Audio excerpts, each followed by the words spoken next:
Hello, everybody. Welcome to the Rotoworld Football Show. Tuesday, November 25th, 2025. Thanksgiving is nigh. I am Patrick Daugherty, joined by Denny Carter. And Thanksgiving means we have a little bit different schedule this week. Denny and I today, we're going to preview the Turkey Day slate of games. Three really, really good games. Three really high-totaled games, hopefully producing a lot of fantasy points between the Packers, Lions, Chiefs, Cowboys, and Bengals, Ravens. We're also going to recap Monday Night Football. That was a game that happened. It was a game in the NFL. So it was a game in the NFL. And Denny, we'll just start there because Monday night was one of the worst nights of my life. Yeah? Do you want to know why? So, longtime listeners of the show, they know that maybe from time to time I might lightly criticize, some would say gratuitously and unfairly, Kyle Shanahan, and that I always read the worst intentions into what he does. Yes. Quote, never give him credit for anything. But you're also a Shanny whisperer. I am. I know. And plus, I do love Shanny. I do actually respect Shanny if you check out my coach rankings. But for some reason, he just infuriates me. And so Monday night, one of the worst nights of my life, Denny, because as you know, I'm alive. I'm in this large survivor pool. I'm one of the final 8 or 9 people left. We're fighting for a big prize. And it was one of the worst nights because I had to actually root for the 49ers. And so whatever, I'm sitting on the couch, I got my 49ers foam finger.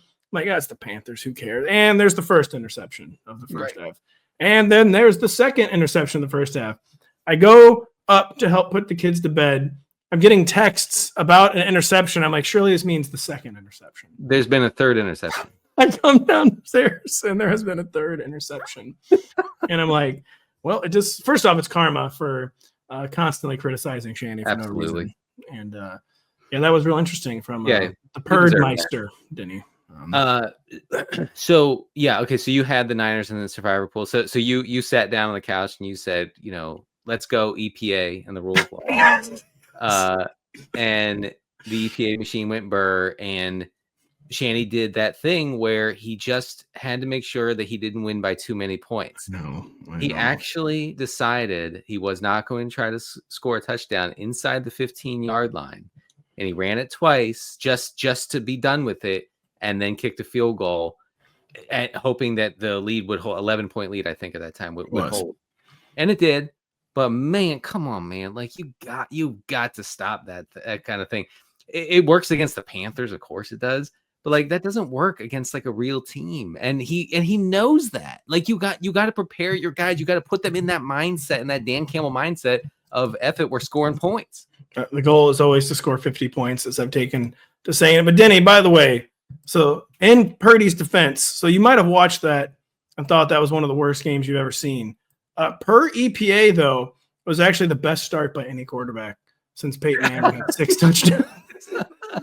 I know. His PFF rating's 94.9 for that game. PFF has never graded a better game. Yeah, they never have.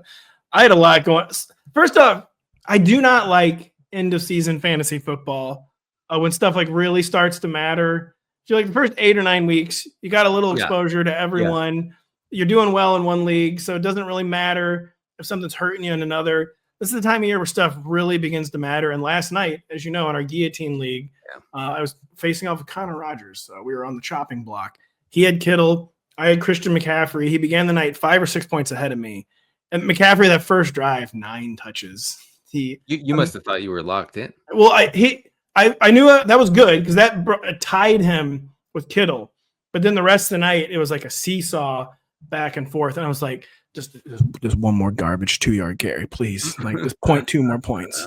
One more 12-yard reception that just takes a 3rd and 20 to a 3rd and 8. Don't care at all. Just keep doing what you're doing, CMC. And he did. That touchdown, I did jump up off the couch and pump my fist. I would have been pumped up. How much did you lose by? No, I won. You won? I won. Oh, I'm sorry. I won. I thought this was ending with you losing, but then I remember the text this morning, so never mind. Yeah. Producer Pete, he accidentally Dewey defeats Truman to me at first to the group text. He sent an out of date screenshot. I was like, young man, refresh the app. Yeah. Right. Yeah, that's why I thought. Okay, that's why I thought, because Pete jumped the gun, which is very strange for Pete. Pete will wait until 3 a.m. to send the guillotine text. Pete's usually got it buttoned up. Pete, by the way, so in the guillotine league, as you know, I'm two-time defending champion. Let's just say I tended to have a rules advantage the first 2 years. This year, Pete is like, I think he like wrote like the terms of service for the guillotine, flanking and outmaneuvering me on the technicalities, and I'm not sure how I'm going to do heading into these playoffs, Denny. But we'll see. Good luck on my Monday night sweat. What do we got here? I got 49ers Panthers. Oh no, actually we have some news first. Did you prepare for this news thing? Did you see this at the beginning? Did I? About the Bucs? Did you making sure you saw this? Did you? I wrote it. I wrote the book. That's right. I forgot. Yeah. So the Bucs. So Baker Mayfield, left shoulder injury for the second time in his career. We all know about Baker Mayfield and non-throwing shoulder injuries. The first he had, quite literally, almost ruined his career. Got him shipped out of Cleveland. Didn't last in Carolina. Career on the ropes. One of the most successful turnarounds in recent NFL history. He's injured the shoulder again. He's claiming it's minor. He's claiming he might play Week 13. We don't think he's going to play. We think it's going to be Teddy Bridgewater. Coach Todd Bowles admitted the obvious and said we're going to have to change the offense if it's Teddy. Teddy was, playing in sand, playing in molasses. That he was never seen a quarterback move quite that slow as I did. Don't understand how he's in the league. I actually can't get my head around it. The Bucs went with this guy? Well, he's like a legendary leader. Baker never misses time, so they're probably rolling the dice. Like, we want Teddy for his clipboard knowledge, for his locker room leadership, and Baker's never going to get hurt. Like Baker, and even if he does get hurt, he's just going to pretend he's not hurt and play through it. I mean, yeah, he's a tough guy. He's also been almost hurt every single game this year. Bridgewater had a throw to the left sideline in the fourth quarter, I think to Ibuka. That was like the biggest lollipop throw I've ever seen. Like, well, actually, not ever. Since Chad Pennington with the Dolphins. Yes. And I was like, oh no, that's bad. He's got nothing left. So if he starts, Bucky Irving is coming back. What should we expect to be different for this Tampa Bay Buccaneers offense against, admittedly, a very good home matchup in the Arizona Cardinals? Look, it's Bridgewater had a 6.4 average depth of target in that game. Baker's over the season is 8.6. That's a big fall off. So I guess what you could anticipate are a bunch of 3-step dropbacks and quick releases from Bridgewater. I think that's basically what Todd Bowles was getting at. It was a lot of quotes. I read through them, and basically he was just like, we have to like reconfigure how we do the passing stuff because my guy Teddy's not doing what Baker does. So I guess that's probably good for like Kate Otten. It might be good for the running backs. It's hard to say which running back it'll be good for because Rashad White could easily still be like the pass catching guy with Bucky Irving returning after missing 2.5 months, right? So I don't know who this helps. I do think it makes the Cardinals defense interesting if you're looking for a streamer. Come on, man. Stop here. Right? Really? Yeah, we'll start from the top. We'll redo that take. Wait a second. You're not streaming a defense against Teddy Bridgewater in the year 2025? No, I'm not streaming the Cardinals defense. I'm not doing that. I mean, you can also use the Not Bucs. Gonna do it. Wouldn't be prudent. All right. Well, and like Godwin's not playable probably. Ibuka's playable, but wide receiver 3. I don't know. Without I had a thought that I don't remember what it was. Bad. It's a bad situation. It's bad. Teddy cannot move. It's actually stunning. I was worried. I was worried about Teddy. For a guy who has a history of catastrophic injuries, he's being thrown around like a rag doll by that Rams front seven. And I'm like, you don't have another quarterback? You don't have an emergency third quarterback who can come in and take these hits for old Teddy? You can't do this to Teddy. No, you can't do this to. By the way, Bucky Irving returning. I thought of that meme. Sorry if no one knows it, but you know the Star Trek guy who hosted like some cable channel show, and there's like a 40-second clip of him to say it didn't happen. It never happened. Oh yeah, it's fiction. Right. That's how I feel about Bucky Irving. We made it up.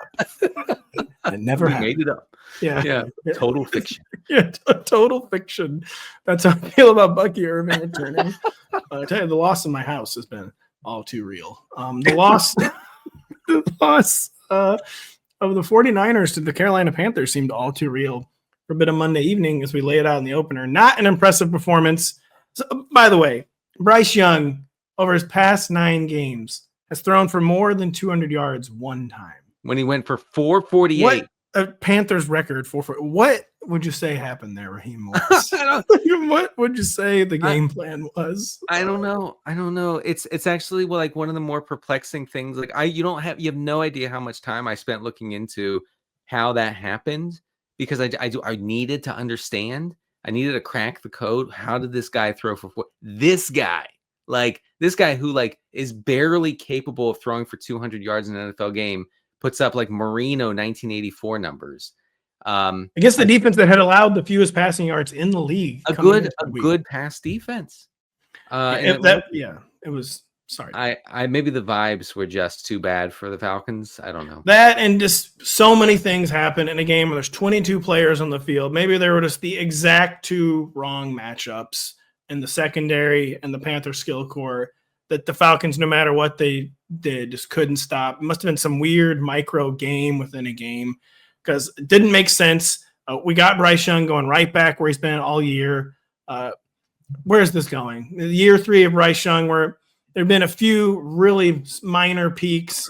The valleys have been extended and bountiful. Yeah. Denny, I mean, it's getting to the point, like, can they really run this back for a 4th season in 2026? What is the status of Bryce Young as we enter the stretch run of the season?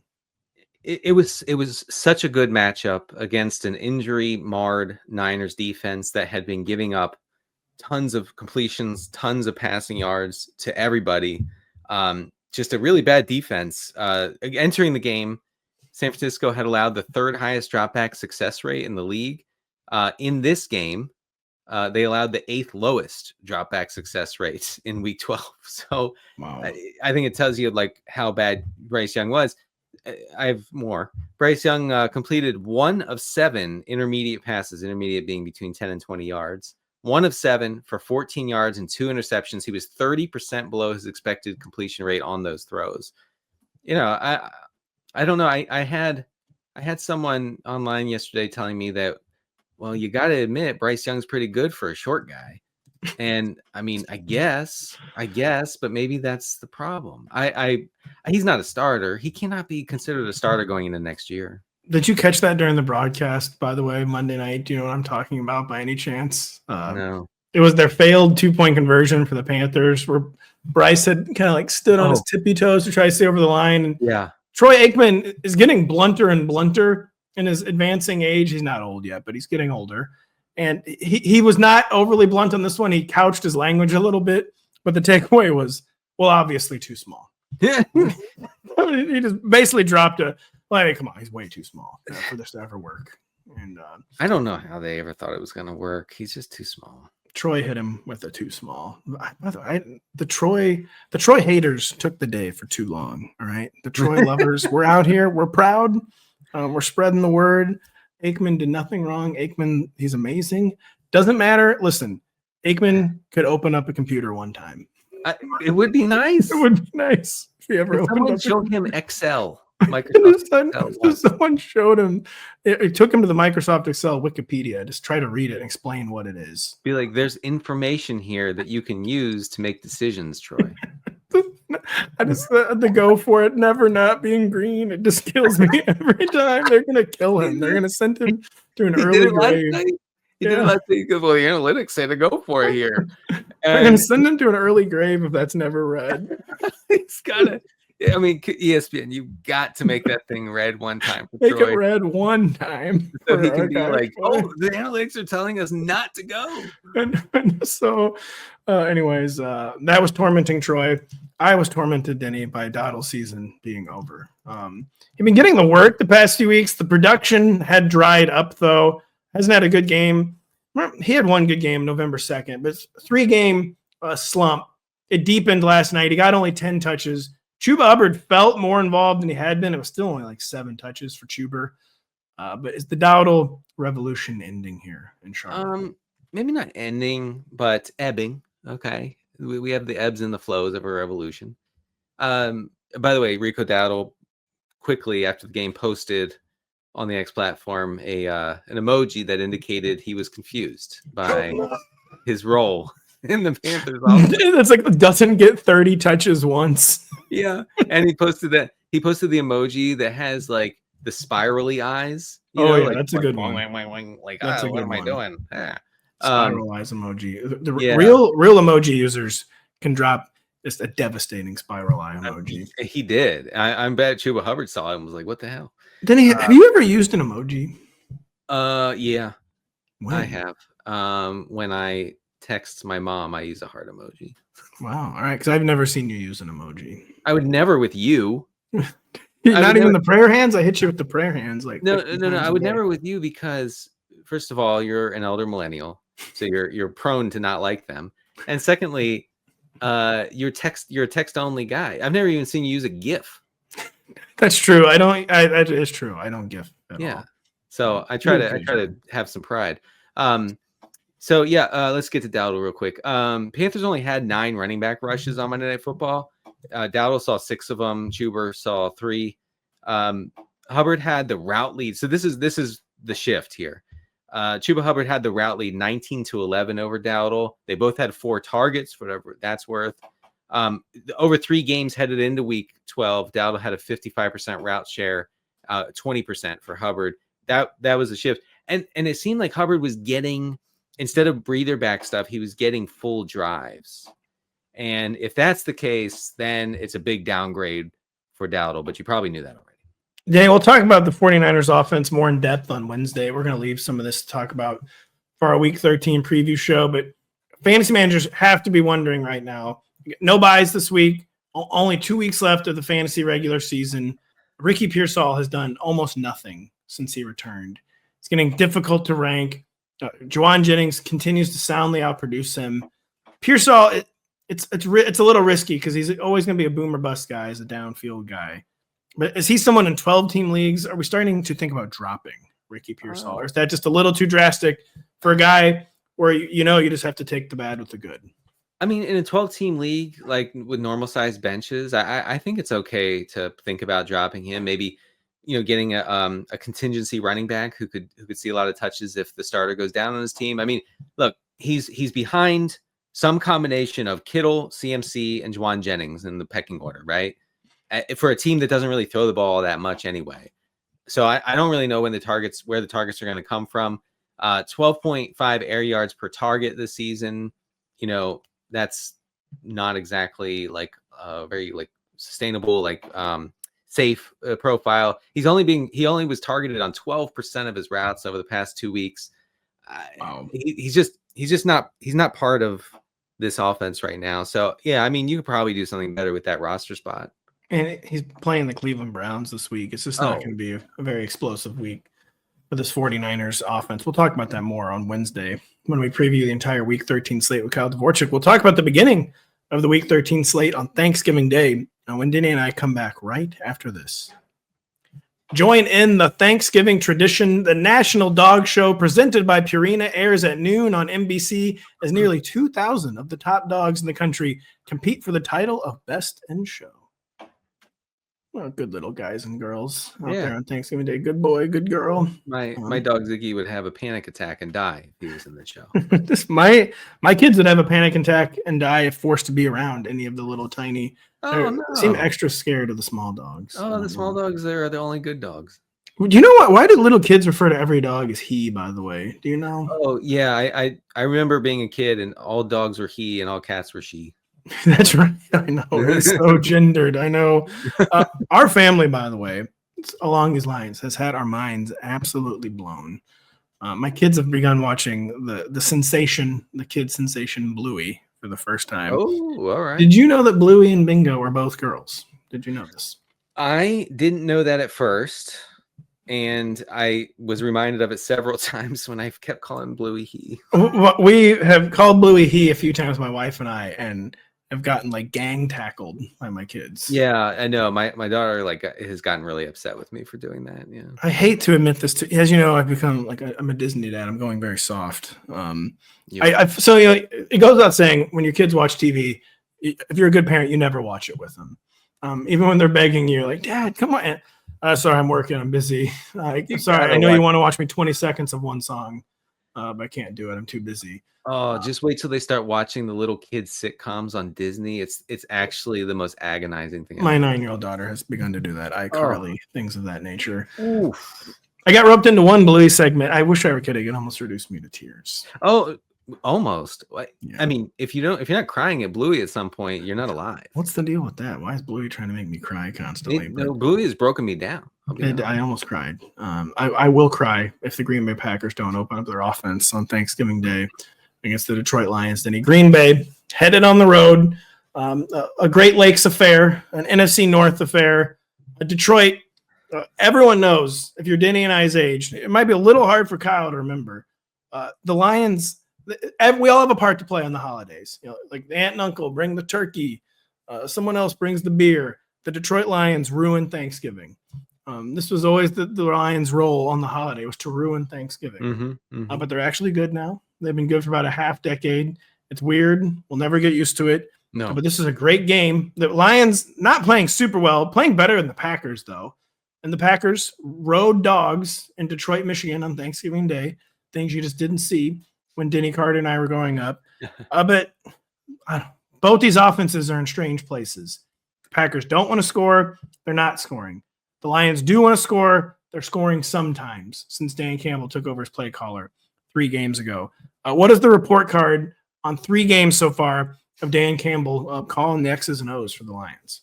So if folks remember, I feel like I'm updating people on a sitcom or a soap opera here. But last time we talked about the Dan Campbell Lions, we said that before he took over the offense, they had not been over their expected pass rate for one single game this season. Now, in his 3 games, they've been over their expected pass rate every single time. Wow. They are top 10 in that category since he took over. So we are talking about kind of a renewed offense, an offense that's passing a lot more on first downs. I can tell you that. The problem is I talked about this on Sunday with you after the games. Teams have sort of rediscovered the formula for stopping Lions, which is to sometimes hit Jared Goff and just completely ruin the whole scam. Right? It is a scam, if I'm being honest. Bring it all crashing down. Yeah. Someone's going to blow the lid off this thing at some point. It's a scam, and you can short circuit the scam by throwing Jared Goff to the turf. And so he's collapsed under pressure over these 3 games. He's 3 for 18 under pressure since week 10 for an adjusted yards per attempt of, get this, 0.2 yards. I didn't know that was possible. Only two is worse. No. So I mean, it's just very typical of Jared Goff. He cannot operate like that. So against the Packers pass rush, I'm a little nervous, but you're starting all your Lions, obviously. You're still starting all your Lions. Yeah, boy. Yeah, Goff against Micah Parsons on a short week. Yeah, the Lions' offensive line is a little banged up. We'll see how they are on Thursday. Honestly, there are so many injuries headed into Thursday that I know we joke about this, but you have to keep it locked to Rotoworld because I mean, everything is up in the air right now as far as skill position, offensive line, secondaries, all sorts of stuff going on. So seriously, keep up to date. I still think you're starting JMO. Oh yeah. Come on. You think one bad JMO game is going to deter us? You think one? I started JMO the entire decade of the 1990s, where he didn't score a single fantasy point. Okay. Before he was alive. Yeah, before he was even alive. I've been sticking with JMO through thick. You think one bad game could scare us off, JMO? Yeah, we're like Bane in that way. We were forged in this fire. You're right. If JMO had gotten 1 point, say for instance, my guillotine league sweat would have been a lot less worse. I don't know. You survived. I don't want to hear that. You survived by survived a point. Donut. I know. I did from JMO. Give me a break. I also survived the worst advice of all time. I did. I totally told Pat to play Goff over Prescott over Dak, and I was like, easiest call of all time. And then when Dak flipped into the end zone against the Eagles, I was like, crap. Well, I told you that I couldn't make the decision, so I outsourced it. And again, if you should never outsource that agonizing of a decision, because you need to be able to blame yourself. Honestly, Goff should have easily scored 25 points. He should have. I know. That is J-Mo too. J-Mo, he'll come roaring back on Turkey Day. Everyone else is going to be sluggish in the short week. J-Mo's too fast to be sluggish. We're expecting nice things from Mr. Yeah. The rest of our notes on this game are all Packers related. Anything else you want to get out there on the Lions? I don't think you have to like start David Montgomery here. It's a bad spot. I know. It's a bad spot, and he's no longer the 1B back. No. He's part of the backfield, so it's not even like he's a pure breather back, but he's like a 1C back at this point, where it's no longer 1A, 1B between Gibbs and David Montgomery. The only thing after that monster workload on Sunday, like in the back of my mind, I kind of wonder if they're going to take it easy on Gibbs, but probably not. I was about to say it wasn't as big of a workload as you think, because it was only 15 carries, and I remembered it was 11 receptions. It was right. He got hit a lot. I covered that game. I mean, that guy was getting whacked. It's weird. He wasn't getting hit on the runs, and he was getting destroyed on the catches. No, they never even touched him on the runs. I know. Crazy. That was really weird. He had 11 catches for like 49 yards. He was just getting chopped down. Yeah. That is a good point. The short week, maybe DMOT will be more involved, but all 32 teams active. A lot of people will still be playing David Montgomery, but a lot of people might have the luxury of not playing David Montgomery. You do not have to do it. We'll put it that way. Right. You have to watch the Green Bay Packers, as tough as it's been of late, Denny. Is this passing game, is it just pathetic at this point? Which, I'm on Ben Baldwin's website on Monday, which I love. I love Ben Baldwin, his analysis. But, it makes you think differently sometimes. I certainly wasn't expecting to see Jordan Love almost off the page in terms of efficiency. The computer's still loving Jordan Love. The box scores are not. The coaching staff's not. They don't let him do anything. How do you even term this Packers passing attack right now? When you watch them, like you said, you just don't get the feeling that they want to score. It's very abnormal and very frustrating to watch. Well, this is a Shanny style offense, and this is Shanny style coaching strategy of making sure you don't score a lot of points. Like, you score 23 and you win by 7, and that's the way football is supposed to be. You're going to need the Packers to be pushed here. I mean, last week it was their run heaviest game of the season, 10% under their expected pass rate, 46% neutral pass rate. Without their starting running back. Right. So Emmanuel Wilson became like the centerpiece of the entire Green Bay Packers franchise on Sunday. Instead of Jordan Love. Just, it's amazing. But 48.5 point total. I think that you do start Jordan Love over waiver wire options, and you kind of hope that they get pushed. But even if they get pushed, it doesn't guarantee much. I haven't finalized my quarterback rankings yet. I'm a little behind this week. Boy, there's so much going on. But see here, Jordan Love or Daniel Jones against the Houston Texans. I think Daniel Jones is a disaster play against Houston. He is. Jordan Love, Sam Darnold against the Minnesota Vikings. Oh, I'd go Darnold. Jordan Love or Brock Purdy against the Cleveland Browns. I'm taking my chances with Jordan Love. Final one, Jordan Love or Caleb Williams on the road on a short week in Philadelphia. Caleb, because of the rushing. Jordan Love, though, it tells you how far this passing attack has fallen. We're even asking these questions. He should be a set and forget top 12 quarterback. The skill core is a little undermanned. I mean, Tucker Kraft is, of course, done for the season. Matthew Golden seems like he's never going to play football again. So it's a group that we're used to being like, man, there's 5 or 6 guys. How do I rank these guys? It's more like 3 or 4 right now. Christian Watson and Romeo Doubs have broken away from the pack. I have been ranking Romeo Doubs ahead of Christian Watson almost every week. Is it time to flip those two when it comes to ranking the Packers wideouts? It might be. Over the past 2 games, they have the same targets per route run. Watson has a pretty big edge in air yards, as you might imagine, over Doubs. Week 12 might be instructive, although you're talking about a game where Jordan Love only threw, I think, 22 passes, so take that for what it is. But Watson in week 12 against the Vikings led the Packers with a 40% first read target rate. That's really strong, like for anyone. It was a top 5 mark among all receivers in the league in week 12. And he saw a target on 33% of his routes last week. That's not going to hold up entirely, but I think it does tell us, it suggests at least that the Packers want Watson to be their guy. Like they want him to be wide receiver 1, whatever that is, de facto wide receiver 1, I guess, and a team that doesn't really want to throw it. But I think it makes him very interesting against the Lions defense that gets burned downfield. We saw Wan'Dale Robinson, look like a Terrell Owens last week. We did. Watson keeps hinting at the big game. Yes, he has not quite had it since his return. It's had a higher floor than I would have expected.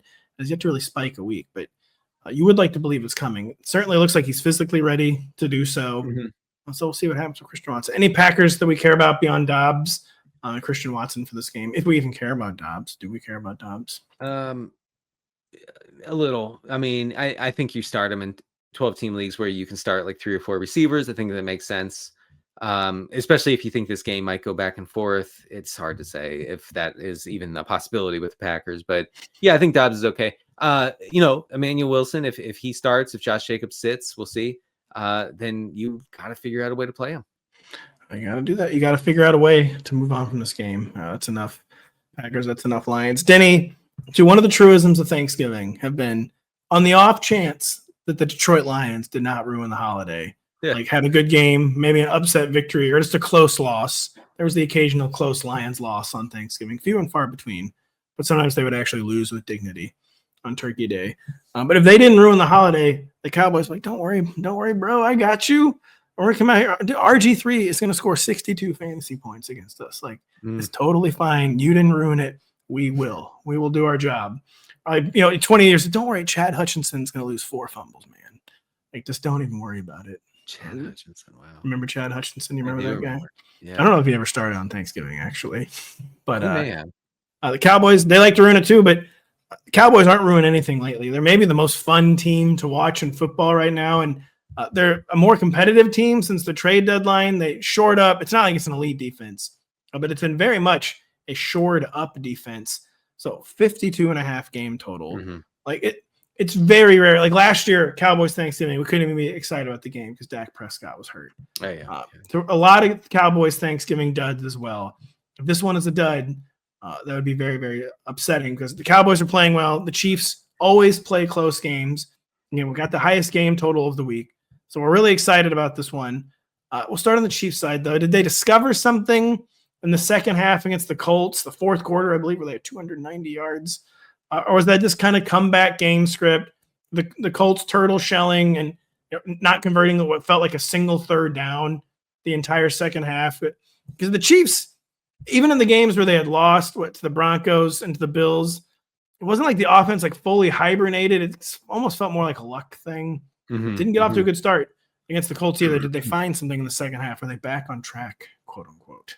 The Kansas City Chiefs discovered a thing we like to call the run last week against the Colts. For the first time since the middle of 2024, the Chiefs were below their expected pass rate last week. Wow. They really, for Andy Reid's purposes, they established it. They had a 53% neutral pass rate last week against the Colts. That's well below their 63% season-long rate. But here's the thing. I'm just telling you guys this for general purposes. They're not going to do that this week because the Dallas defense has actually been really good against the rush since they came back from bye. I have some stats if I can share that with the folks. Of course, added Quinnen Williams, one of the best run defenders in the entire NFL from the New York Jets. They also had that edge rusher come back, and they acquired Logan Wilson, I believe, from the Bengals.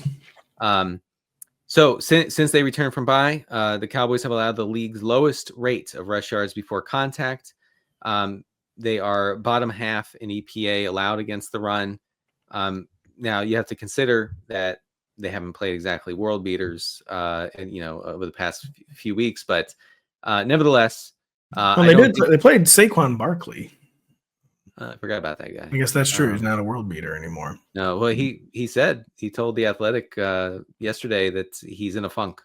He did. He said he had been in them before, Like, I don't remember you being in a funk for 2/3 of the season before. It's getting funky, and funky. the folks are begging him to be less funky. I mean, 7 catches last week. Give me a break with your whining, Saquon drafters. But yeah. So I really think the Chiefs are going to go ultra giga run heavy, pass heavy against the Cowboys. With Pacheco returning. Cream. If he returns, we kind of thought he was going to return in week 12. And it seems like he will, though. Seems like he will. Honestly, this is one of the things you got to keep it locked to Rotoworld because it just changes a lot. I mean, Kareem Hunt becomes like a legit play just based on his pass catching role. If Pacheco sits, if Pacheco plays, then Hunt is a little thinner play.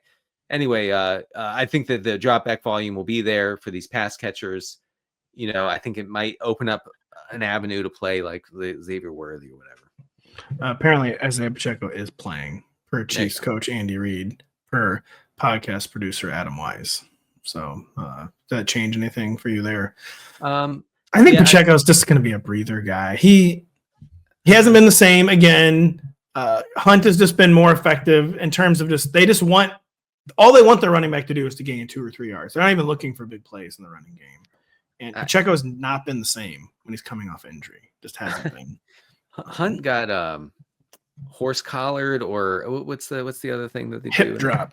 He got hip dropped so bad last week, and of course they didn't call it. And he played through it. That guy never leaves the game. It's unbelievable. No, he never does. Yeah, but I just don't get like too crazy with Kareem Hunt in your 12-team leagues because he had 33 touches last week. Like he could maybe see like 13 touches here. So by the way, you actually approve of starting Xavier Worthy in this game. He's another guy, not quite in the Pearsall zone, but people are getting a little restless, a little antsy. Or in his defense, the floor never fully disappears. He catches 3 or 4 passes for 40-ish yards every week, but that is all he does. He cannot spike a week to save his life. What's his Xavier Worthy outlook? I'm just saying, like, if your bet is, and I think this is a decent bet to make, if your bet is that Kansas City is going to have to drop back and throw at a really high clip, then that opens up an avenue for Xavier Worthy. But I mean, yeah, it's been bleak. Like he has 2 games with more than 50 receiving yards since week 3. Like what? I had to triple check that. Over the past, let's see, since week 5. Oh man, this is so bleak. Since week 5. Worthy is 9th among Kansas City pass catchers in yards per route run. 9th amongst Kansas City pass catchers. Like, so basically, like the worst thing Patrick Mahomes can do is throw the ball to Xavier Worthy. It scans with the eye test when you watch the games. Certainly feels that way. Yeah. Yikes, boy. Yeah, Matthew Golden thought he had it bad. So we'll see. So, anyways, you're excited about the matchup for Patrick Mahomes. Not surprised that you are. The Cowboys are a perpetual shootout machine. As you illustrated, the run defense has improved. We like the matchup for Mahomes. What about Dak Prescott? Had a tough matchup, as we mentioned, in Week 12 against the Eagles. Dak just kind of always gets there, though, because the games are always shootouts. It doesn't matter like who they're playing. They somehow find a way to shoot the game out. How do we feel about Dak Prescott against a really, really tough Kansas City Chiefs defense? Well, I mean, the Cowboys were under their expected pass rate last week. Like they actually played it pretty safe against the Eagles, considering they were down 21-0. 21-0 and 21-7 at halftime.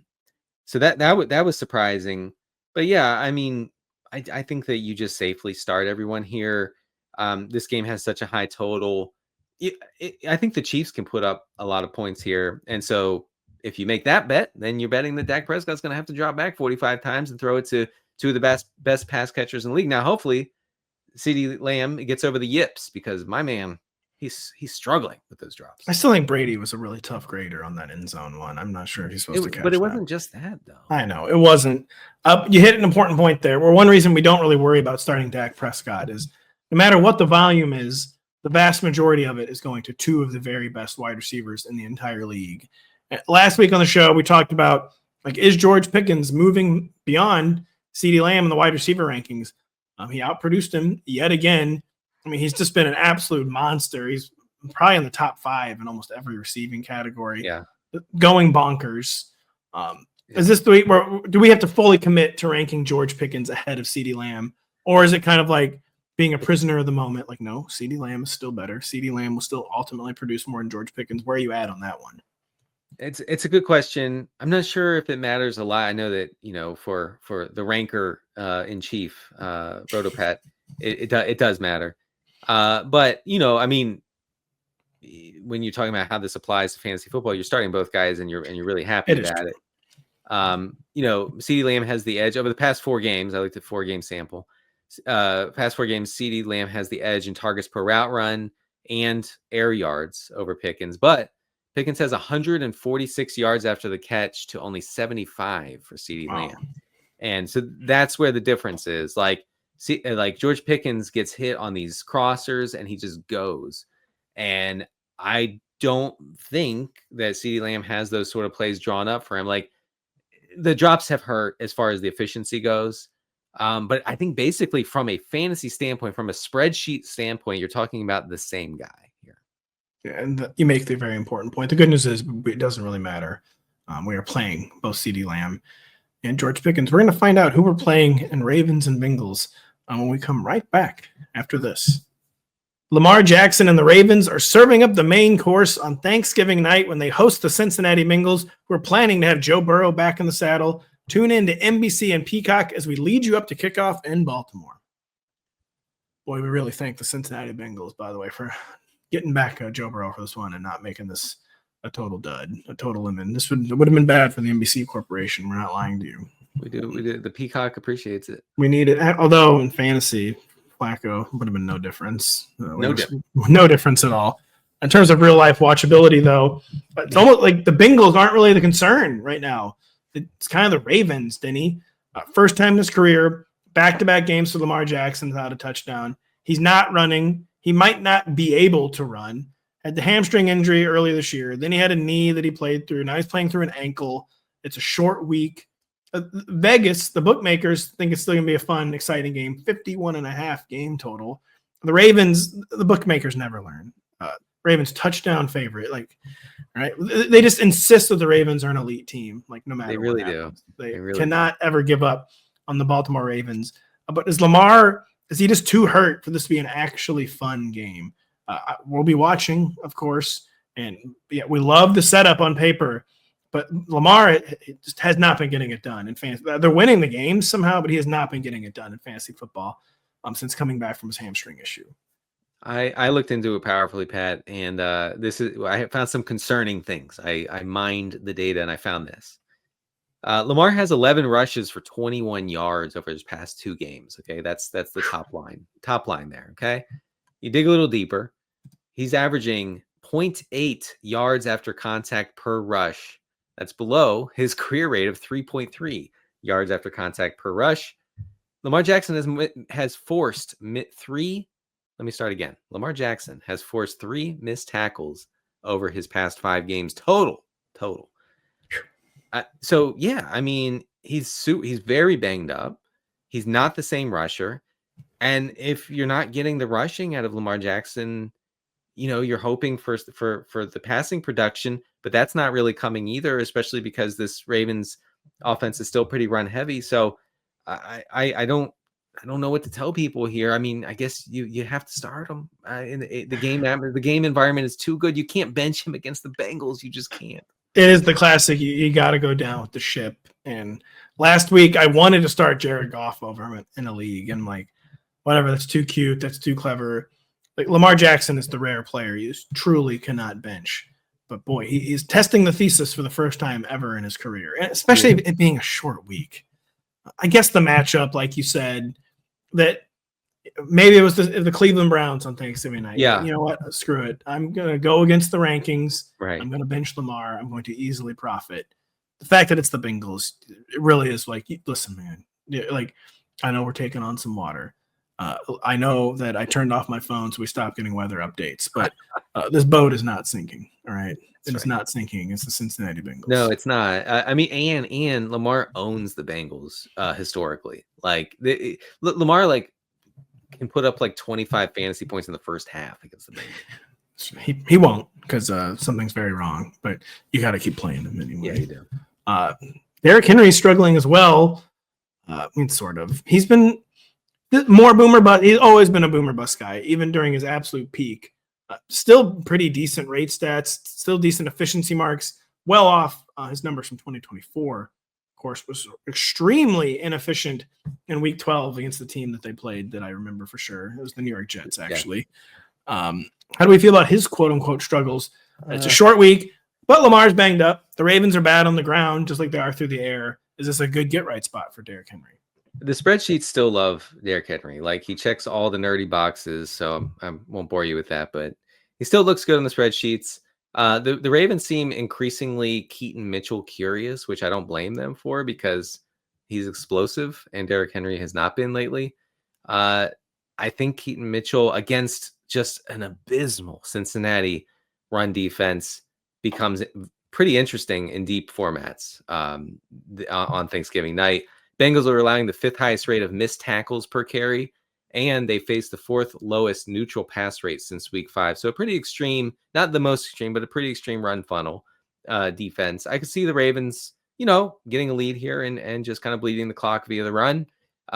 Derrick Henry has all the touchdown upside. Again, he's been frustrating, but you cannot bench him here. You just can't. No, you like the spot for Derrick Henry. Keaton Mitchell, I will say, he doesn't have the skill set where he's going to be like the clock killing back, though. No. His usage ceiling is probably pretty hard capped. It's kind of why he's going to get, if he's lucky, 7 to 8 touches. And if he doesn't bust the big play, then you have one of the worst ever flex plays in your second flex spot. Yeah, I have a little trouble getting excited about putting Keaton Mitchell. I totally get it. Yeah, definitely. You are desperate to play him as a second flex against the Bengals defense that allows a lot of yards before contact. I think an explosive, fast guy like him is more appealing than most, I would say. I guess the thing is, too, if you're even thinking about starting Keaton Mitchell, you're by definition probably in a somewhat dire spot. And amongst dire options, he has very legitimate upside outcomes. It just takes one. That's the way to look at it with Keaton Mitchell. One play, he has legitimate upside outcomes. But don't sue us when he inevitably does absolutely nothing. And keep it locked to Rotoworld. It's the Cincinnati Bengals. Yeah, don't keep it locked to Rotoworld. No, we didn't say that. That was on the podcast. I mean, it's via voice instead of written. It doesn't even really count. That was AI. I think. Yeah, that was a deep fake of Denny. So if it weren't for the struggles of the Ravens' 2 superstars, the lead for this game probably would have been the return of Bengals superstar Joe Burrow. He's, of course, waited long enough for them to be out of the playoff race and for T. Higgins to now be hurt. Jamar Chase is coming back. I'm not going to say anything else, but Joe Burrow, he's back. We think he's back until, they thought he was ready to go, but they wanted to play it extra cautious, give him one more week. And we hope that report is not coming. No indication it is coming. What is the impact of Joe Burrow's return for the Cincinnati Bengals and for fantasy managers? The Bengals, look, Ian Rappaport said on Tuesday morning, it's officially official. He did his thing. Joe Burrow is back. But the Bengals were like, we anticipate him to play. That he'll play. And I'm like, you can't say it, huh? You can't just say the words, Joe Burrow will play. But yeah, I mean, you should bet on him playing. Oh, God, he was so bad before his injury. Yeah, what was that all about? So bad. He was like Cam Ward area bad in those first 2 weeks. He was bad to begin last season too, which they had acknowledged and they tried to be ready for the season, and then they just still weren't ready. Like, can you ask me about which quarterbacks I'd play over Joe Burrow? Because I really want to know. I want to know for myself who I would start over Burrow. Joe Burrow or Bo Nix? Bo Nix playing the Commanders. Good matchup. Oh, that's already horrifying. Nix, I guess. No. No. Come on, man. Really? Bo Nix over Joe Burrow. They're terrible. So what? It doesn't matter. You deserve to lose if you start Bo Nix over Joe Burrow. Can you give me one that's not excruciating? Well, this isn't going to work. Jacoby Brissett or Joe Burrow? Brissett. The new Joe Burrow or Joe Burrow? Yeah, Brissett, obviously. Oh my God. Jared Goff against the Green Bay Packers or Joe Burrow? Goff. What? Yeah, you're little on your head. Wait a second. Wait. No, man. No. Joe Burrow, you play. Joe Burrow, he's a classic. You play him when he's active. You play Joe Burrow. He's not even fully recovered. Rappaport said that he's. Hold on. If this guy's not fully recovered, He just missed 40 games. He's not fully recovered. He's not fully recovered. He's going to need a new toe. Adam, I wanted to ask this one too. Burrow or J Herb against the Raiders. No Joe Alt. Herbert. Yeah, I mean, I have Herbert. Tyrod or Burrow? I actually might have to cut your mic. I said I would never do that again. Burrow. Jackson Dart, New England Patriots or Burrow? Dart. I'm telling people to play Joe Burrow is what my official advice. We're differing. So the official Rotoworld line is different. Denny is truthing Joe Burrow any chance he gets. I'm saying you've been waiting for Joe Burrow to return. You have to. It's a tough look. The Ravens defense is healthy. It's healthy. They haven't played anybody since the bye, though. Like, I wouldn't be shocked if this improvement was like paper tiger improvement. I'll say, like, oh wow, yeah, our defense is so good against the Jets, the Browns, JJ McCarthy, Tua Tagovailoa, Caleb Williams, where Lamar didn't even play. That's where their defensive improvement has been against the softest schedule known to man. Yeah, it is soft. You're right. But the Bengals. You're not playing Burrow, apparently. Are you playing anyone other than Jamar Chase in this Bengals? Oh yeah, no. Listen, let me be clear. Burrow bad, but the Bengals pass catcher is good.